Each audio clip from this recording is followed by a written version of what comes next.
Hi friends, S P H ಚಾನಲ್ಗೆ ನಿಮ್ಮೆಲ್ರಿಗೂ ಸುಸ್ವಾಗತ. ಇಷ್ಟು ದಿನ ನಾನು ವಿಡಿಯೋ ಮಾಡೋಕ್ಕಾಗಿಲ್ಲ, ನನ್ನ ಮಗಂದು ಔಟಿಂಗ್ ಇರೋದ್ರಿಂದನ. ನೋಡಿ, ಏಕಾದಶಿಗೆ ನಾವು ಉಂಡೆ ಕಟ್ತೀವಿ. ಮತ್ತು ಏಕಾದಶಿಯಲ್ಲಿ ಕಟ್ಟೋದ್ರಿಂದ ಎಲ್ರೂ ಊಟ ಮಾಡ್ಕೊಂಡು ಹೋಗೋರಂತೆ. ಹಂಗಾಗಿ ಏಕಾದಶಿಯಲ್ಲೇ ನಮ್ಮ ಕಡೆ ಉಂಡೆ ಕಟ್ತಾರೆ. ಹಂಗಾಗಿ ನಮ್ಮ ಅತ್ತೆ ನಡ್ಸ್ಕೊಂಡು ಬಂದಿದ್ದಾರಲ್ಲ, ಹಂಗಾಗಿ ನಾವು ಏಕಾದಶಿಯಲ್ಲೇ ಉಂಡೆ ಕಟ್ತೀವಿ. ನೋಡಿರಿ, ಶೇಂಗಾ ಉಂಡೆ ಮತ್ತು ಕಡಲೆ ಉಂಡೆ ಕಟ್ತೀವಿ. ನನ್ನ ಮಗ ಔಟಿಂಗ್ ಇರೋದ್ರಿಂದ ಇದನ್ನು ಮಾಡು ಅಂತ ಹೇಳ್ದ. ಇಂಥದ್ದು ಬೇಸನ್ ಉಂಡೆ ಮಾಡು ಅಂದಿದ್ದ, ಮಾಡಿದ್ದೀನಿ. ಇದು ಶೇಂಗಾ ಉಂಡೆಗೆ ಚೆನ್ನಾಗಿ ಹುರಿದಿರೋ ಶೇಂಗಾವನ್ನು ಸಿಪ್ಪೆ ತೆಗೆದು ಇಟ್ಕೊಳ್ಬೇಕು. ನಾನೊಂದು 1 kg ತಗೊಂಡಿದ್ದೀನಿ. ನೋಡಿ, ಇದನ್ನೆಲ್ಲ ಸಿಪ್ಪೆ ಬಿಡಿಸಿಟ್ಕೊಂಡಿದ್ದೀನಿ. 1.5 kg ಬೆಲ್ಲ ತಗೊಂಡಿದ್ದೀನಿ. ಮತ್ತು ಇದನ್ನು ಒಣಕೊಬ್ಬರಿ ತಗೊಂಡಿದ್ದೀನಿ. ಒಣಕೊಬ್ಬರಿನ ಚೆನ್ನಾಗಿ ತುರಿದ್ಬಿಟ್ಟು ಒಂದು ಸಲ ಮಿಕ್ಸಿಗೆ ಹಾಕಿ ಇಟ್ಕೊಂಡಿದ್ದೀನಿ. ಅದು ತುಂಬ ದೊಡ್ಡದಾಗಿತ್ತು ಅದು ತುರಿದಿರೋದು, ಹಂಗಾಗಿ ಮಿಕ್ಸಿಗೆ ಹಾಕಿ ಇಟ್ಕೊಂಡಿದ್ದೀನಿ. ಮತ್ತು ಎಳ್ಳು ಪುಡಿ ಬೇಕಾಗುತ್ತೆ. ಎಳ್ಳು ಪುಡಿಗೆ ಏನೇನು ಬೇಕು ಅಂತ ಹೇಳ್ತೀನಿ. ಈಗ ನೋಡಿ, ಇವಾಗ ನಾನು ಬೆಲ್ಲನ ಕುಟ್ಟಿಟ್ಕೊಂಡು ಅದನ್ನು ಹಾಕ್ತಾಯಿದ್ದೀನಿ. ಮೆಜರ್ಮೆಂಟ್ ಮಾಡ್ಕೊಂಡು ಒಂದು 5-6 ಕಪ್ ಹಾಕಿದ್ದೆ.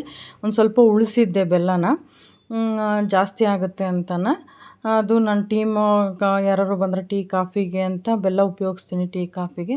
ಹಂಗಾಗಿ ಅದನ್ನು ಟೀ ಕಾಫಿಗೆ ಹಾಕ್ತೀನಿ, ಉಳಿದಿರೋದನ್ನು.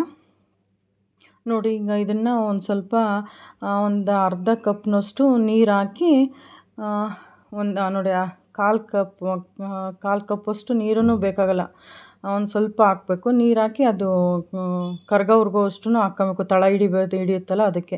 ನೋಡಿರಿ, ಇದು ಚಾಪರಲ್ಲಿ ಹುರಿದಿರೋನ್ನ ಶೇಂಗಾ ತಗೊಂಡ್ಬಿಟ್ಟು ಅದನ್ನು ಒಂದೆರಡು ಸತಿ ಕ್ರಷ್ ಮಾಡ್ಕೊಳ್ಬೇಕಷ್ಟೇ, ಜಾಸ್ತಿ ಕ್ರಷ್ ಮಾಡ್ಕೊಬಾರ್ದು.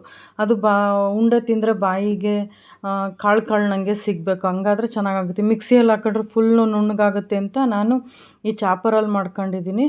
ತುಂಬ ಚೆನ್ನಾಗಾಗುತ್ತೆ. ನೋಡಿ, ಒಂದು ಕೈಯಲ್ಲಿ ವೀಡಿಯೋ ಮಾಡ್ಕೊಂಡಿರ್ತಾ ಇದ್ದೀನಿ, ಹಂಗಾಗಿ ಇನ್ನೊಂದು ಕೈಯಲ್ಲಿ ಅಷ್ಟೇ ಈ ಥರ ಮಾಡ್ಕೊಳೋದು ಅಂತ ತೋರಿಸ್ತಾ ಇದ್ದೀನಿ. ನೋಡಿ, ಈ ಥರ ಸಾಕು. ಇಷ್ಟು ಥರ ಮಾಡ್ಕೊಂಡ್ರೆ ಸಾಕು. ಎಲ್ಲದನ್ನು ಬೋಲಲ್ಲಿ ಇಟ್ಕೊಂಡಿದ್ದೀನಲ್ಲ, ಎಲ್ಲದನ್ನು ಈ ಥರ ಮಾಡಿ ಇಟ್ಕೊಳ್ಬೇಕು, ಚೆನ್ನಾಗಾಗುತ್ತೆ.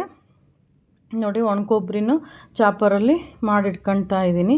ತುರಿದ್ಬಿಟ್ಟು, ಮತ್ತು ಅದು ತುಂಬ ಸ್ಲೈಸ್ ದೊಡ್ಡದಾಯಿತು ಅಂತ ಹೇಳ್ಬಿಟ್ಟು ಚಾಪರಲ್ಲಿ ಮಾಡ್ಕೊಂಡಿದ್ದೀನಿ, ತುರಿದಿದ್ದೀನಿ. ಆ ತುರಿ ದೊಡ್ಡದಾಗಿ ಬಂದಿತ್ತು, ಹಾಗಾಗಿ ಆ ಚಾಪರಲ್ಲಿ ಇನ್ನೊಂದು ಸ್ವಲ್ಪ ತರಿಯಾಗಿ ಮಾಡ್ಕೊಂಡಿದ್ದೀನಿ. ಇದು ಎಳ್ಳು ಪುಡಿ. ಇದು ಎಳ್ಳು ಪುಡಿಗೆ ಶುಂಠಿ, ಏಲಕ್ಕಿ ಶುಂಠಿ ಪುಡಿ, ಮತ್ತು ಜಾಯಿಕಾಯಿ, ಮತ್ತು ಏಲಕ್ಕಿ, ಲವಂಗ ಹಾಕಿ, ಎಳ್ಳು ಎಲ್ಲದನ್ನು ಚೆನ್ನಾಗಿ ಹುರಿದ್ಬಿಟ್ಟು ಅದನ್ನು ಒಂದು ಸ್ವಲ್ಪ ಮಿಕ್ಸಿ ಮಾಡಿ ಇಟ್ಕೊಂಡಿದ್ದೀನಿ. ಅದು ಆ ಪುಡಿ ಹಾಕಿದ್ದೀನಿ. ಈಗ ನೋಡಿರಿ, ಬೆಲ್ಲ ಕರಗ್ಸೋಕೆ ಇಟ್ಟಿದ್ದೆ.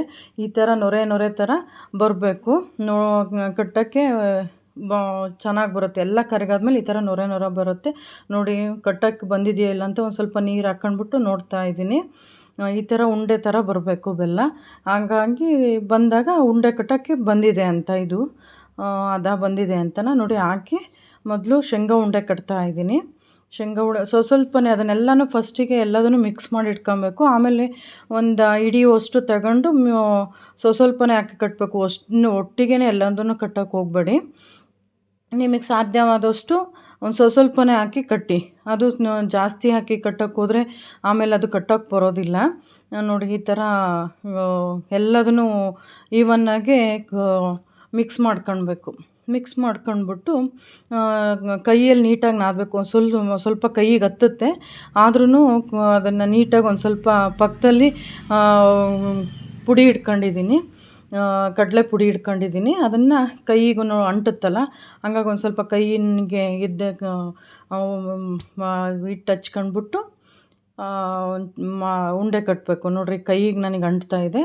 ಅದನ್ನು ಸ್ಪೂನಲ್ಲಿ ಒಂಚೂರು ಇದನ್ನು ಮಾಡ್ಕೊಂಡು, ಆ ಪುಡಿ ಒಂಚೂರು ಕೈಗೆ ಜಾಸ್ತಿ ಹಚ್ಕೊಳ್ಬಾರ್ದು, ಒಂದು ಸ್ವಲ್ಪ ಹಚ್ಕೊಬೇಕು. 2 ಕೈಯಲ್ಲೂ ಕಟ್ಬೋದು. ನೋಡಿ, ಒಂದು ಕೈಯಲ್ಲಿ ಇದನ್ನು ಕಟ್ತಾಯಿದ್ದೀನಿ. ಒಂದು ಸ್ವಲ್ಪ ಹಿಟ್ಟನ್ನು ಸ್ವಲ್ಪನೇ ಕೈಗೆ ಅಂಟುತ್ತೆ ಅಂದರೆ ಸ್ವಲ್ಪನೇ ಹಿಟ್ಟು ಹಾಕ್ಕೊಂಡು ಒಂಚೂರು ಕಟ್ಟಿ. ಹೊಸ್ದಾಗಿ ಕಟ್ಟೋರು ಹಂಗೆ ನೋಡಿ, ಈ ಥರ ಮಾಡ್ಕೊಂಡು ಕಟ್ಟಿ, ಚೆನ್ನಾಗಿ ಬರುತ್ತೆ. ನೋಡಿರಿ, ಈ ಥರ ಕಟ್ಟಬೇಕು. ಎಲ್ಲದನ್ನು ಉಂಡೆ ಶೇಪ್ ಥರ ಕಟ್ಟಬೇಕು. ನೋಡಿರಿ, ಈ ಥರ ಆಗಿದೆ ನೋಡಿರಿ.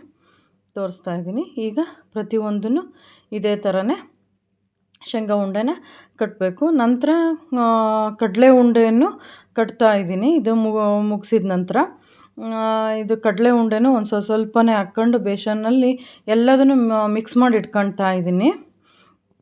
ಮೆಜರ್ಮೆಂಟ್ ಅಂದರೆ ಅರ್ಧ ಕೆ ಜಿದು ಕಟ್ಟಿರೋದು. ಹಂಗಾಗಿ ಅದನ್ನು ಎಳ್ಳು ಪುಡಿ ಜಾಸ್ತಿ ಹಾಕಬೇಕು. ಹೇಳಿದ್ನಲ್ಲ, ಏಲಕ್ಕಿ ಶುಂಠಿ ಪುಡಿ ಮತ್ತು ಎಳ್ಳು ಹಾಕಿ ಕಟ್ತಾ ಇರೋದು. ಅದಕ್ಕೊಂದು ಸ್ವಲ್ಪ ಜಾಯಿಕಾಯಿ ಹುರಿದ್ಬಿಟ್ಟು ಮಿಕ್ಸಿ ಮಾಡಿ ಹಾಕ್ಕೊಂಡು ಇಟ್ಕೊಂಡ್ರೆ ಚೆನ್ನಾಗಿರುತ್ತೆ. ಇದಿಷ್ಟೂ ಹಾಕ್ತಾಯಿದ್ದೀನಿ. ಗಸಗಸೆನೂ ಹಾಕಬೇಕು ಇದಕ್ಕೆ, ಚೆನ್ನಾಗಾಗುತ್ತೆ. ಆವಾಗಲೇ ಮಿಸ್ ಆಯಿತು. ಗಸಗಸೆನೂ ಹಾಕಿ ಅದಕ್ಕೆ ಮಿಕ್ಸಿ ಮಾಡಿ ಇಟ್ಕೊಬೇಕು. ಇದಕ್ಕೆ ಕಡಲೆ ಉಂಡೆಗೆ ಒಂದು ಸ್ವಲ್ಪ ಜಾಸ್ತಿನೇ ಪುಡಿ ಹಾಕಬೇಕು. ಅಂದರೆ ಇದು ಸಪ್ಪೆ ಸಪ್ಪೆ ಅನಿಸುತ್ತಲ್ಲ, ಹಂಗಾಗಿ ಒಣಕೊಬ್ಬರಿ ಆಮೇಲೆ ಎಳ್ಳು ಪುಡಿ ಮಾಡ್ಕೊಂಡಿದ್ನಲ್ಲ, ಏಲಕ್ಕಿ ಶುಂಠಿ ಪುಡಿದು, ಅದನ್ನೆಲ್ಲ ಒಂದು ಸ್ವಲ್ಪ ಜಾಸ್ತಿನೇ ಹಾಕಿ ಮಿಕ್ಸ್ ಮಾಡಿ ಇಟ್ಕೊಳ್ರಿ. ಒಂದು ಹಿಡಿಯುವಷ್ಟು ತಗೊಂಡು ನನ್ನ ಕೈಯಲ್ಲಿ ಒಂದು ಹಿಡಿ ತಗೊಂಡು ಈ ಥರ ಇನ್ನೊಂದು ಅದೇ ಪರಾತಲ್ಲಿ ಇದನ್ನ ಹಾಕ್ಕೊಂಡು ಕಟ್ತಾಯಿದ್ದೀನಿ. ಇದಕ್ಕೆ ಪಾಕ ಇನ್ನು ಒಂದೆಳೆ ಪಾಕ ಎರಡೆಳೆ ಪಾಕ ಬರಬೇಕು ಅಂತ ಇಲ್ಲ. ತಕ್ಷಣ ಒಂದು ಸ್ವಲ್ಪ ಕರಗಿದ ತಕ್ಷಣ ಇದನ್ನು ಹಾಕ್ಕೊಂಡು ಕಟ್ಟಬೇಕು. ಜಾಸ್ತಿ ಪಾಕ ಬಂತು ಅಂದರೆ ಬೇಗ ಕಟ್ಟೋಕ್ಕೆ ಆಗೋದಿಲ್ಲ. ಇದನ್ನು ಹಾಕ್ಕೊಂಡು ನೀಟಾಗಿ ನಾದ್ಕೊಳ್ಬೇಕು. ನೋಡಿ, ಈಗ ಒಂದು 3 ಸ್ಪೂನಷ್ಟು ಹಾಕ್ಕೊಂಡು ಅದನ್ನು ನೀಟಾಗಿ ಮಿಕ್ಸ್ ಮಾಡ್ಕೊತಾ ಇದ್ದೀನಿ. ಈ ಥರ ಮರದ್ದು ಸ್ಪೂನಲ್ಲಿ ಮಾಡ್ಕೊಂಡ್ರೆ ಚೆನ್ನಾಗಿ ಅನಿಸುತ್ತೆ. ಕೈಗೆ ಸುಡೋಲ್ಲ, ಏನೂ ಇಲ್ಲ, ಚೆನ್ನಾಗಿ ಅನಿಸುತ್ತೆ. ನೋಡಿ, ಈ ಥರ ನಾದ್ಕೊಳ್ಬೇಕು. ಈ ರೊಟ್ಟಿ ಹಿಟ್ಟು ನಾದ್ಕೊಳ್ತೀವಲ್ಲ, ಆ ಥರ ನಾದೋದು ಬೇಡ, ಒಂದು ಸ್ವಲ್ಪ ಲೈಟಾಗಿ ನಾದ್ಕೊಳ್ಬೇಕು. ಅದೆಲ್ಲ ಹಿಟ್ಟೆಲ್ಲ ನೀಟಾಗಿ ಬೆಲ್ಲಕ್ಕೆ ಹಿಟ್ಟು ನೀಟಾಗಿ ಹೊಂದ್ಕೊಳ್ಬೇಕು. ನೋಡಿ, ಈ ರೀತಿ ನಾದ್ಕೊಂಡು ಒಂದತ್ರ ಇಟ್ಕೊಬೇಕು. ಅಗಲ ಮಾಡಿ ಇಟ್ಕೊಳ್ಬಾರ್ದು. ಆವಾಗ ಒಂದತ್ರ ಬಿಸಿ ಇರುತ್ತಲ್ಲ, ನಾವು ಬಿಸಿ ಇದ್ದಾಗ ಕಟ್ಟಿದಾಗ ಚೆನ್ನಾಗಿ ಬರುತ್ತೆ. ಅದೇನಾದ್ರು ಆರಿತು ಅಂದರೆ ಕಟ್ಟೋಕ್ಕೆ ಪುಡಿ ಥರ ಆಗುತ್ತೆ. ಅದಕ್ಕೇ ನೋಡಿ ಒಂದತ್ರ ಮಾಡ್ಕೊಂಡು ನಾನು ಕಟ್ತಾ ಇದ್ದೀನಿ. ನೋಡಿ, ಬೇಗನೆ ಕಟ್ತಾ ಇದ್ದೀನಿ, ಅದಿಲ್ಲ ಅಂದರೆ ಬರೋದಿಲ್ಲ. ನೋಡಿ, ಈ ಥರ ಎಲ್ಲದನ್ನು ಕಟ್ಕೊಳ್ಬೇಕು, ಚೆನ್ನಾಗಾಗುತ್ತೆ. Thank you friends. ನನ್ನ ಚಾನಲ್ ಸಬ್ಸ್ಕ್ರೈಬ್ ಮಾಡಿ. Thank you.